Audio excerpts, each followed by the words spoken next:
Back in. We're celebrating the induction of the mighty Foreigner in the Rock and Roll Hall of Fame coming up October 19th. And one Rick Wills is a big part of it. Rick, I know, like you say, it took forever. The band was eligible for decades, and it seemed like the head, Jan Winter, seemed to think, "Oh no, Foreigner's too commercial. They're not the critics' darling. They're too mainstream." Whatever the reason, they rebuffed the band, and changes in the last couple of years took Winter out of power, and it seems like people there recognize, wait a minute, this band sold a lot of records because people love them, not just because they're mainstream or they're popular. And these songs have a new life. The songs live on forever. Mick Jones, of course, Lou Graham, and Yeah. and the band, and of course you were right there for Head Games, the third album, and Four, which has become one of the all-time classics. All those big hits, and talk about hitting the ground running. Of course, you're playing smaller places with Peter Frampton and your Yeah. previous groups, and now all of a sudden you guys are headlining arenas, you're headlining festivals. I know here in Anaheim, California, Foreigner Four, you guys headline Anaheim Stadium. Opening Yeah. acts like Scorpions and Iron Maiden and Yeah. Loverboy. I mean, talk about adjusting and how you kept your head in balance when just the explosion of success continued. Well, the good thing is we were already been around the block for a good few years doing what we did. So we weren't new to this at all. We were ready to be that band really, Yeah. and we didn't get big headed. We didn't get over the top on it. We just knew we had to keep the standards up because Mick and Lou wrote great songs. There's no doubt about that. And when we did the Head Games album and released it, it didn't take off as well as we wanted it to because some people took offense to the girl in the urinal on the front cover for some reason. They thought it was offensive. I don't get it myself, but there you go. We thought it was funny, but there you go. And it didn't sell as well as we expected it to, put it that way. So we toured that whole year everywhere. I think we went. I mean, America, Japan, God knows where else, Europe. And when we came back to New York, I could tell that Mick and Lou were thinking about something, that they wanted something different. And I didn't know what it was because I was still the new boy. I'd only been there really for like a year and a bit. So I didn't get involved in the politics of the band particularly. I just did Yeah. my job. And then I got a phone call.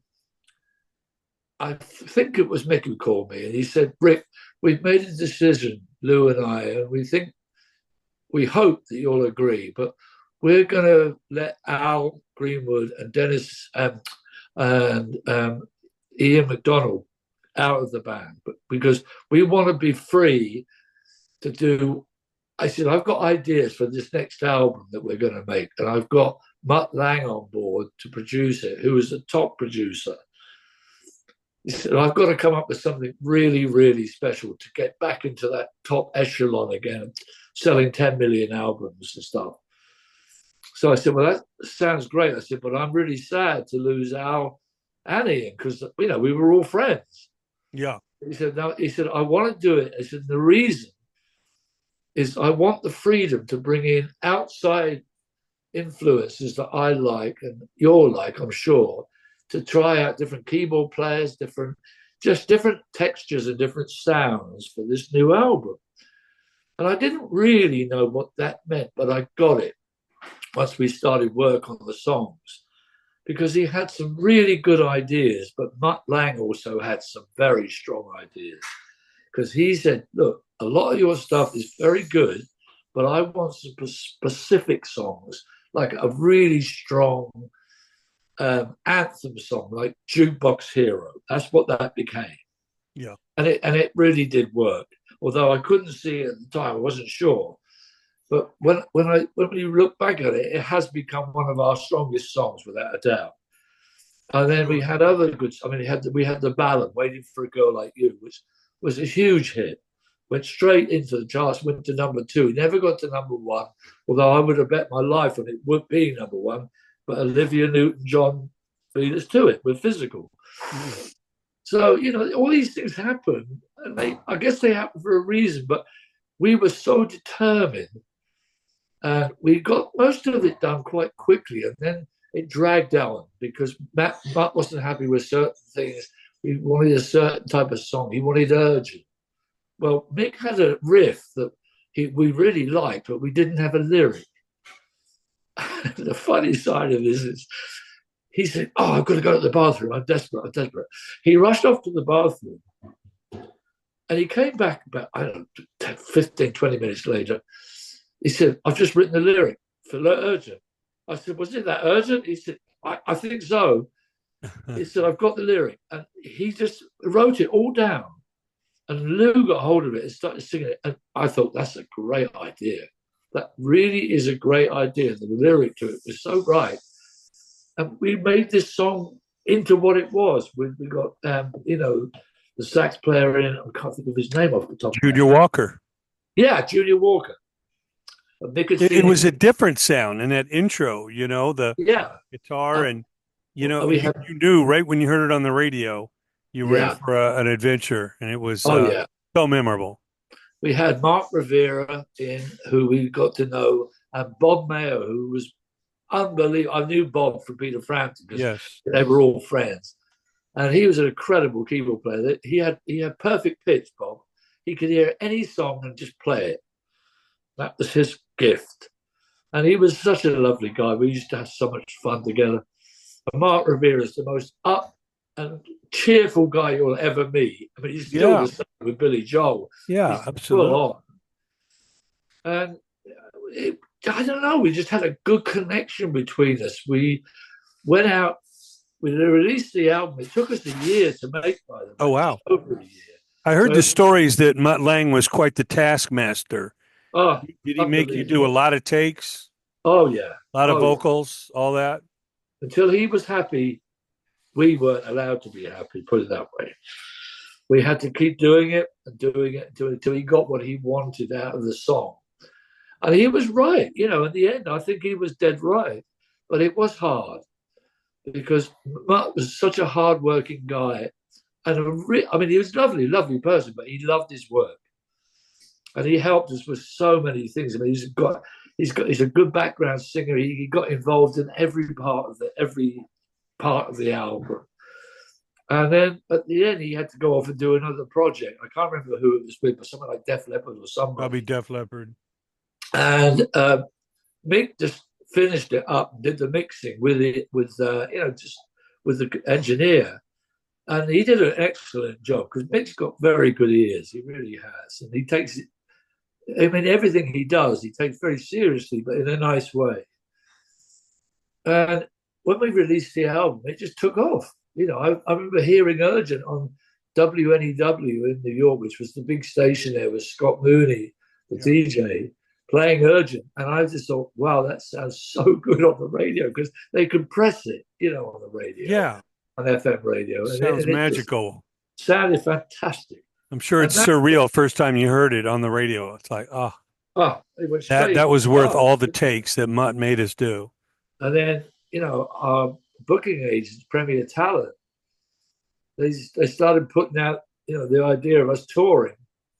And that was just incredible. I mean, it was just like everybody wanted to see Foreigner suddenly. So we had Billy Squire, Joe Walsh, and Brian Adams as opening acts for a start. I mean, they were big in their own right.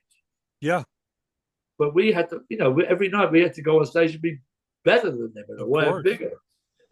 But we did it and we pulled it off. And I don't think we had one show that wasn't sold out that whole year. Oh, wow. And it was incredible. I mean, we So, really did make some serious cash that year, that's for sure. so the whole year it was Electric Lady Studios in New York. You That's did it right. all, Yeah, that's one where it was. studio. Yeah, that was our Wow. home. So course, that, fame. I mean, that was damn near a $2 million album, which for a while we didn't see any royalties because Atlantic coughed up the money for all that. Yeah. So, but that didn't matter because we were earning such good money from live shows, and our merchandise was going nuts. Selling T-shirts and everything every night. So, Did um did uh, Ahmet Erdogan or any of the Atlantic guys come by the studio and give him the oh, thumbs up? Ahmet became a very, very close friend of ours. I mean, Yeah. he was so happy to have us in his fold. I mean, just the artists on Atlantic alone. I mean, no, Yeah, Led Zeppelin, Rolling Stones, Bad Company, AC/DC. you name it, they're all there, the best. All the black artists, everybody. It's just Yeah. great. So we were very proud to be on Atlantic, that red label with the black Atlantic on it. And it was just incredible. And it just went on from there. The success of the next album was, it was hard to get close to being four again, but we did our best with the songs. We had some good songs. That was Yesterday, Say You Will, stuff like that came out, and they all did very, very well. Then, of course, we got to I Want to Know What Love Is, and that just went ballistic. We got to number one with that. Yeah. So, our careers really did extremely well. And Mick was kind of writing more in that vein of the sort of ballad thing on keyboards. And Lou got a bit fed up with that. And he decided he'd been talked to by various people at the record company to make his own solo album. Because, Mm-hmm. he has got the great voice, and let's face it. And, Yeah. he got pulled away from the band a bit. And then it kind of worked out that he was really going to leave. So we had the job trying to find a replacement, and that is not easy. No. Really not easy to replace Lou Gramm in any way, form. And this got to 92, and I had gone back to England for a while and sort of was not really sure what to do. And I called Mick. I said, Mick, I think I'm going to have to. I said, I don't want to be at home. I want to be working. I said, I'm going to try and find someone else who wants to use me now. So I literally called up Mick Rouse and Simon Kirk in Bad Company and asked them if they were going to be touring that year. And they said, oh, yeah, we're going out to the States in September. I said, do you need a bass player? They said, actually, we do. I said, right, I'll do it. I'm in. I know all your songs.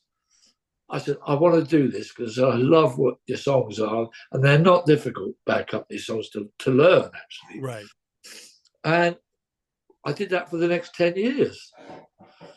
And I had a lovely time. It wasn't as big as it was initially, Bad Company, but it was still doing very, very well.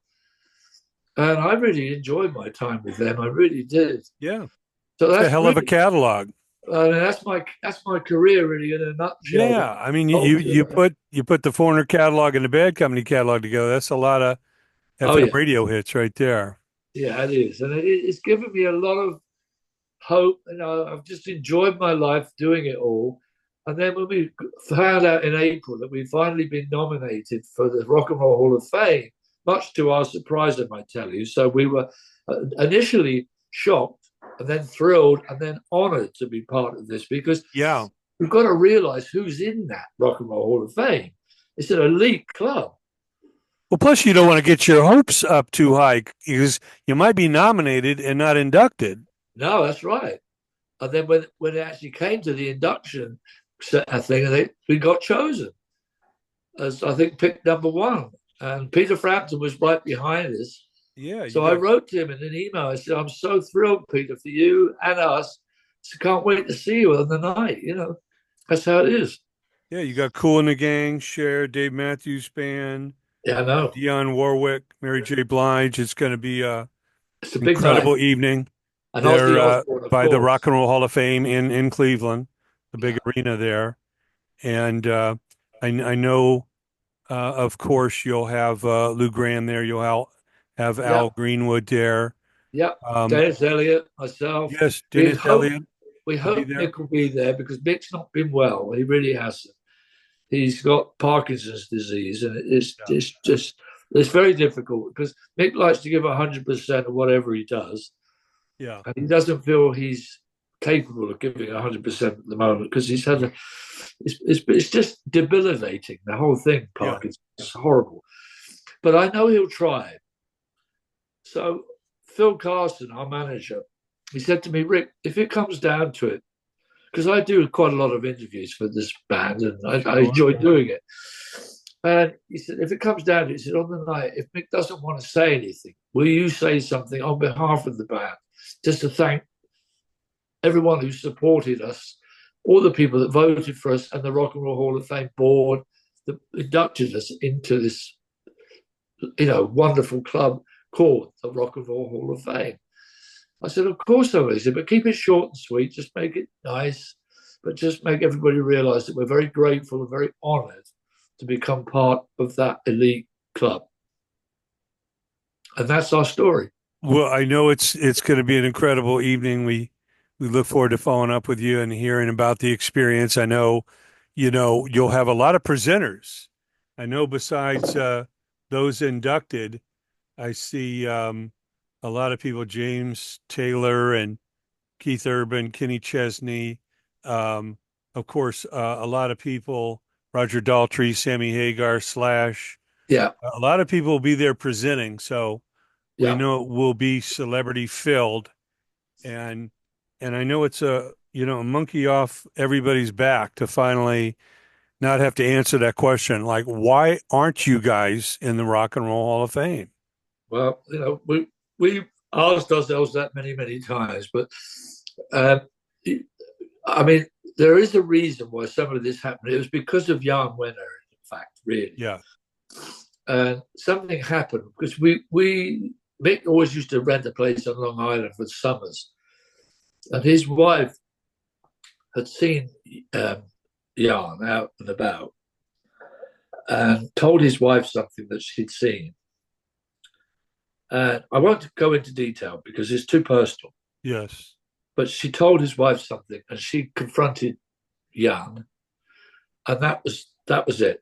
He lost. I mean, he lost a lot of money. He lost his home. He lost his wife over it. So this was a big issue, and that's what he said. Someone overheard him say, "Hell will freeze over before Foreigner get in the Rock and Roll Hall of Fame."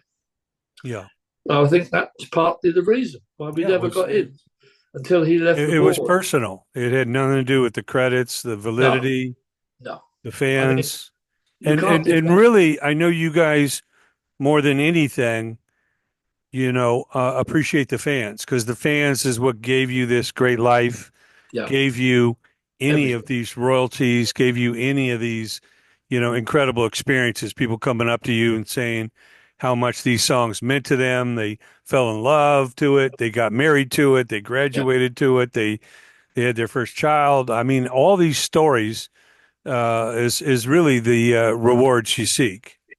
Well, it's something that it kind of makes you feel grateful that you can end your career on a high, like being inducted into the Rock and Roll Hall of Fame, because you've joined all your peers there who have meant so much to so many people from their music and what they've done. That we're just grateful to be part of that and very honored to be part of it too. Well, our special guest has been the one and only Rick Wills. We've followed his journey and look forward to hearing about the experience. Rick, blessings to you and your bandmates, your family. I know everybody's so proud of you, and again, carrying that flag for Mick to say something to the fans, Yeah, means a lot to everybody. And we wish you best of luck. I know you're going to have a credible evening. It's literally coming right up 2 weeks from tomorrow, October 19th. Thank you so much for joining us. you're very welcome. I'm really pleased to talk to you, Jay, and it's been a pleasure. And I'm just looking forward to this occasion. And I've got to be honest. So in anticipation of all this, I'm not sure how it all pans out with all these different artists being involved, but I'm sure on the night it will be great.